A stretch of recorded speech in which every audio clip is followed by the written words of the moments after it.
7:50 y avanza nuestra agenda informativa. A esta hora hacemos comunicación con el doctor Jesús Magaña, presidente de Unidos por la Vida. Doctor Jesús, bienvenido a la hora de la verdad. Muy buenos días, Demar, Sergio, toda la mesa. Qué gusto saludarles. Un saludo a toda la amable audiencia que nos escuchen esta mañana. Bueno, doctor Jesús, en Colombia hemos venido viendo de manera aterradora, para los que somos pro vida y que trabajamos en esta causa que es la lucha por la vida desde la concepción hasta siempre, que la Corte ha venido flexibilizando el asunto de la posibilidad de aborto en Colombia. No solamente tenemos las 3 posibilidades de hacerlo, en caso de malformación del bebé, peligro para la madre, o en caso de violación, sino también que ya se permite inclusive el aborto hasta los días antes del nacimiento de la criatura. Lo que es un verdadero horror, porque se está terminando con la vida de una persona que es posible sobreviva en unas condiciones especiales, inclusive fuera del vientre de la madre. Pero más allá de eso, hemos visto también cómo ha venido funcionando, qué es lo que ha venido pasando con la ley de aborto en Texas. ¿Usted cómo ve ese fenómeno y cómo cree usted que esto pudiera llegar a Colombia en algún momento?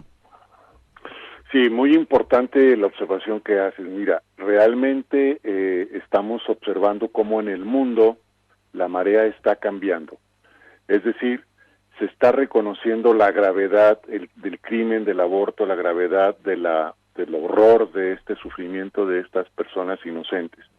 Precisamente en Texas acaba de ponerse en vigor la ley que se conoce como del latido del corazón. Es una ley en donde a partir del 1 de septiembre se aplica en Texas y dice que en el momento en que se ha captado el latido del corazón del bebé en gestación, queda prohibido estrictamente el aborto. Es una ley muy clara que más o menos sabemos por ciencia médica que hacia las 6 semanas es que se capta el latido del corazón del bebé. Y es una cosa extraordinaria porque se está calculando que se van a evitar cerca de 50,000 muertes al año por este procedimiento del aborto. 50,000 muertes de bebés más las muertes de las mamás que seguramente se producen, porque aquí no hay abortos seguros, Sergio y Demar. Aquí lo que existe son que siempre en este procedimiento hay al menos una muerte, que es la muerte del bebé por nacer, pero también la muerte psicológica o la muerte inclusive física de las mamás que son sometidos a este cruel procedimiento. Entonces es una cosa realmente histórica. No es la primera ley que se aplica conocida como latido del corazón. Ya Dakota del Norte había empezado hace algunos años, pero es la primera ocasión en donde la Corte Suprema no bloquea este tipo de ley. Y básicamente se dejó sin bloquear ese tipo de ley porque hubo una nueva forma de hacer la presentación de la ley. En ocasiones anteriores, el encargado de aplicar, digamos, la ley, pues era normalmente el fiscal del Estado, un agente, pues, público, y este funcionario público era demandado por los grupos abortistas y quedaba bloqueada la ley. En este caso, esta ley de Texas es aplicada por la ciudadanía. Esto es que cualquier persona puede denunciar a la clínica de abortos o a aquellos que están promoviendo el aborto y tiene de oficio que comenzar a operar la fiscalía por una denuncia ciudadana. Y debido a este giro en la ley, ya la Corte Suprema de los Estados Unidos no ha bloqueado, o dice que se abstiene de bloquear porque no existe no existe manera de que los demandantes del aborto puedan actuar contra un funcionario del Estado. Entonces es una gran noticia. Están cambiando la marea, no solamente en los Estados Unidos. Yo creo que ustedes también recordarán que el último Congreso del Partido Comunista Chino, allá donde durante más de 50 años han aplicado también el aborto, en donde se ha prohibido a las mujeres chinas tener más de un hijo y el resto han sido abortados masivamente, millones de niños chinos abortados, pues ahora el Partido Comunista China, repito, cambió sus disposiciones y ya ha relajado su propuesta de reducir solamente a un solo hijo por pareja, y ahora está abriendo y promoviendo la natalidad porque se han dado cuenta que llegaron al punto de no retorno. China, que hoy la vemos tan poderosa, llegó al punto de no retorno. Ustedes saben que en demografía hay un número importantísimo que se llama el índice de fecundidad, que debe ser de 2.2 hijos por mujer fértil para que se mantenga la población, no crezca ni decrezca. En el caso de China están en 1.3 y bajando. Y cuando se llega a ese punto, a esa cifra de 1.3, pues sencillamente la población ya va a desaparecer. El poder chino que tenemos hoy y que vemos y contemplamos en el mundo actual, en 50 años será historia. No hay manera de que los chinos logren recuperarse, a menos que hagan una gran inmigración de personas, lo cual es poco probable. Entonces, con esto quiero decir que a Colombia está llegando también este cambio. Desafortunadamente, como ustedes comentaban, nuestra Corte Constitucional parece empecinada en defender a los violadores, en defender a los verdugos y en desproteger a las personas frágiles, especialmente a los más indefensos como los niños por nacer. Estamos precisamente muy preocupados porque el movimiento abortista el año pasado colocó una demanda en donde no están conformes con la cantidad de abortos que se están produciendo ahora en el país bajo las sentencias de la Corte, sino que quieren llegar inclusive a que se quiten todas las, trabas que existen, o sea, que no haya causales, que se pueda abortar por cualquier cosa, por cualquier motivo y en cualquier momento. Entonces estamos muy preocupados, hacemos un llamado desde esta emisora, desde este programa tan importante a los magistrados de la Corte Constitucional para que nieguen esta demanda del movimiento abortista, y no solo eso, para que desmonten la sentencia C-355 de 2006 que aprobó toda esta carnicería que estamos padeciendo en Colombia.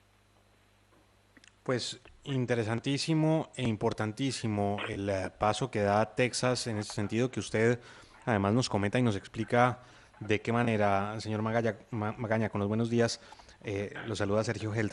Me gustaría preguntarle cuál es el camino que pueden seguir entonces otros estados en los Estados Unidos. Nos ha hablado usted de Dakota del Norte, pues tenemos el caso de Texas. Sin embargo, también queda mucho por recorrer porque de todos modos los menores de 6 semanas, los no nacidos, concebidos y que aún no han completado las primeras 6 semanas de vida en el vientre materno, aún siguen expuestos al aborto. ¿Cuál es el camino que se sigue y cómo hacer para seguir dando esa batalla precisamente por la vida en el vientre materno?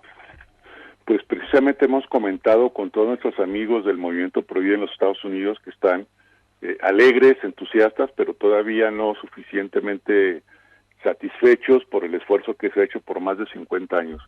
Lo que dice Sergio es totalmente cierto, o sea, de hecho, bueno, pues es un gran avance porque, como sabemos, las 6 semanas, que a las 6 semanas empieza a detectarse el latido del corazón es muy importante porque normalmente las mamás, cuando quedan esperando un bebé, tienen certeza, una certeza mayor de que sí están embarazadas por ahí cuando ya van cerca de la semana octava.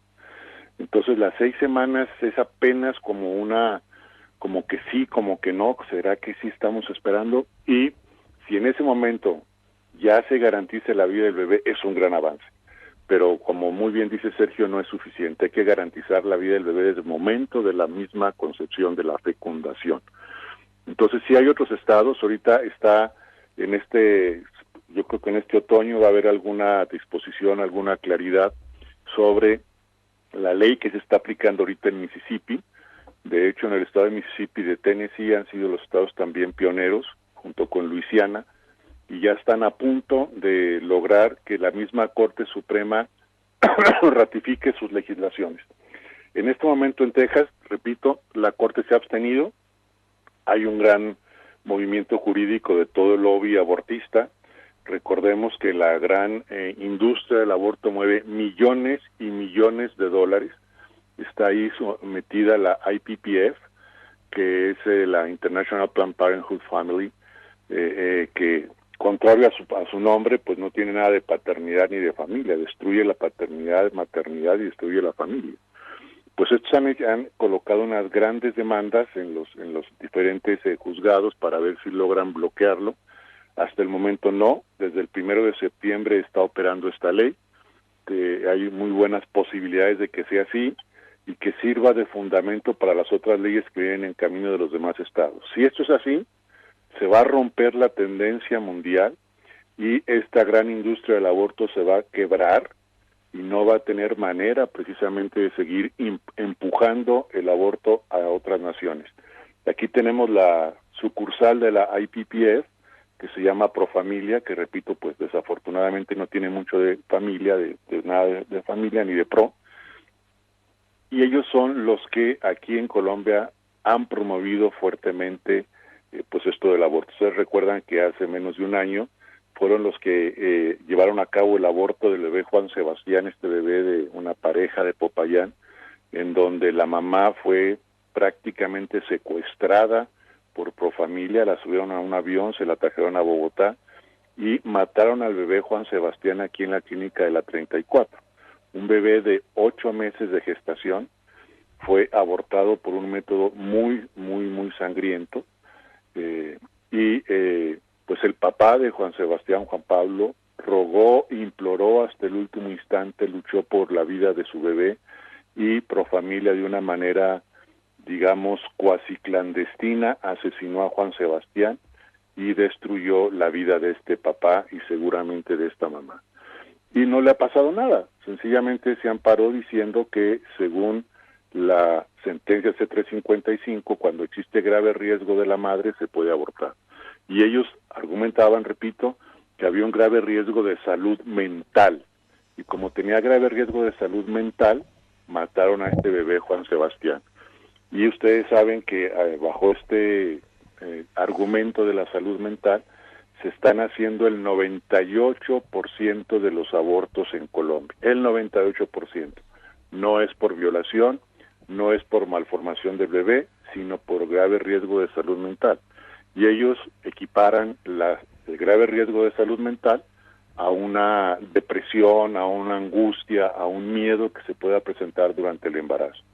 Sucede eso, agarran a la mamá, la acaban de sugestionar, le hacen firmar un papel y le aplican el procedimiento, cobrando pues lo correspondiente a esa operación y cargándole al sistema de salud, a todos los colombianos que pagamos nuestra EPS, el costo de ese asesinato, el costo de ese aborto. Es una cosa terrible. Con nuestros propios impuestos estamos matando, o con nuestros propios aportes a la salud se están matando a estos bebés de manera tan cruel.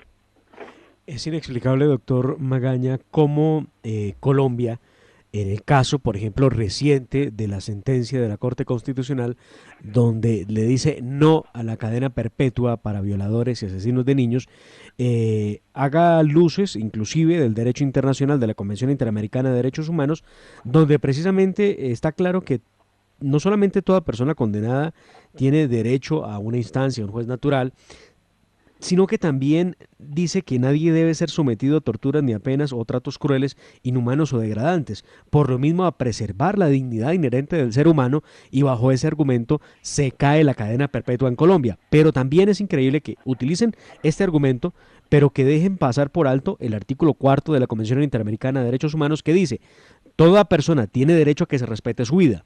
Este derecho estará protegido por ley y en general a partir del momento de la concepción. Entonces, uno no entiende cómo, siendo tan clara la convención en ambos casos, que no puede haber una pena de tortura, no puede haber una pena de muerte, no puede haber una cadena perpetua, que es en última lo que quiere decir el artículo 5, se pueda violar con tanta facilidad el artículo 4, cuando se desconoce que debe haber protección de la vida en general a partir del momento de la concepción. Sí, es verdaderamente lamentable esta manipulación, este torcer las interpretaciones de las leyes. Yo diría aún más, de Mar y Sergio, lo que está sucediendo es terriblemente anticonstitucional. El artículo 11 es verdaderamente taxativo. La vida humana en Colombia es inviolable, no habrá pena de muerte. No habla de la persona, porque como buenos juristas que son ustedes, se predica que se es persona después de un instante de nacer o de respirar. Pero la Asamblea Constituyente, representante de la voluntad popular en el 91, fue taxativa al decir vida humana. Se cuidó mucho de decir una persona, sino vida humana. Y tenemos perfecta claridad que la vida humana comienza desde el momento de la fecundación. Entonces, ha sido un esfuerzo digno de los mejores sofistas griegos de la antigüedad para justificar este cruel procedimiento de muerte de los bebés por nacer. Han dicho en las sentencias de 355, una sentencia por demás farragosa, de más de 300 páginas, que sí hay vida y que sí se le debe proteger, pero que hay dos derechos en conflicto y que prevalece el derecho de la mujer. Como si nos trataran de vender, en este caso, que el derecho del más fuerte es el que prevalece. De aquí a la ley de la selva no hay nada, estamos ya en la ley de la selva, o sea, el más fuerte es el que sobrevive, y la pregunta entonces es ¿para qué el derecho? ¿Para qué una corte constitucional? Si ya nos han dicho que el derecho del más fuerte es el que prevalece. Entonces no necesitamos a ningún juez que busque defender el derecho de los más débiles. Es terrible lo que ha sucedido con los magistrados de la Corte desde el año 2006. Yo diría un poco más atrás, desde el 97, cuando el magistrado Carlos Gaviria de esa época despenalizó la eutanasia en el país. Acabamos de ver también hace pocas semanas que la Corte, esta misma Corte, ha dicho que sí, que la eutanasia va, y no solamente que va, sino que debe de aplicarse a cualquiera que tenga una enfermedad crónica psicológica o un momento difícil psicológico, no solamente físico. Esto es, que si yo entro en depresión y llego a una clínica por depresión, lo primero que me van a decir no es, mire, tranquilo, lo vamos a sacar de esta depresión, vamos a cuidarlo, vamos a curarlo. No, lo primero que le van a decir a usted es, señor, tiene derecho a que le apliquemos la eutanasia, va a ser muy fácil, es una cosa que no le va a causar dolor y se va a usted a librar de todo su, sufrimiento por esta depresión que tiene. Y entonces el mensaje que está mandando nuevamente los magistrados de la Corte es terrible, es un mensaje de utilitarismo en donde nos dicen que es más barato matar que curar, cuando la filosofía médica es curar cuando sea posible, cuidar siempre al enfermo. Es un destruir la tradición de la ética médica con el juramento hipocrático, que con toda claridad señala que no proporcionará un veneno al enfermo, así éste sea solicitado por él mismo. Entonces, pues tenemos unos magistrados de la Corte que son realmente un peligro, pues para la sociedad y para el país. Están tomando, por un lado, decisiones que afectan la ética más elemental, construida a lo largo de cientos de años, de milenios por la humanidad. Y en segundo lugar, están violando una y otra vez la Constitución que ellos se comprometieron a defender. Esto es gravísimo. Están rompiendo totalmente el orden jurídico del país, invadiendo los espacios además y las esferas de los otros poderes, están legislando y están anulando el poder legislativo, el Congreso de la República. Y además, no conformes con eso, dan órdenes al Ejecutivo y lo pueden actuar pues como al servicio de esta dictadura, podríamos decir una especie de tiranía de los jueces. Y esto es gravísimo, gravísimo porque se rompe el orden democrático. Sin embargo, tenemos una gran esperanza en que la sociedad y ahora el Congreso también están tratando de poner coto a estos abusos de la Corte Constitucional y de las altas cortes, ¿no? Entonces esperemos que logren entrar en razón los magistrados. De lo contrario, pues tendremos que salvar la democracia con una reforma profunda a la justicia. Pues, doctor Jesús Magaña, muchas gracias por su entrevista en La Hora de la Verdad. Seguiremos luchando porque somos pro vida, católicos, apostólicos y romanos, y no nos tiene que dar pena decirlo. Pues eso es lo que somos. Y como defensores de la vida, pues lucharemos por ella porque no se lea el artículo 11 de la Constitución Política al acomodo de algunos, donde pareciera, sí, que un violador tiene más garantías que un bebé que está por nacer. Le agradecemos mucho su tiempo y estaremos en contacto para seguir hablando de estos temas. Muchas gracias, Demar, muchas gracias, Sergio, Cindy, muy amables. Muchas gracias por este apoyo y mucho ánimo, que la vida siempre triunfará. Muchas gracias.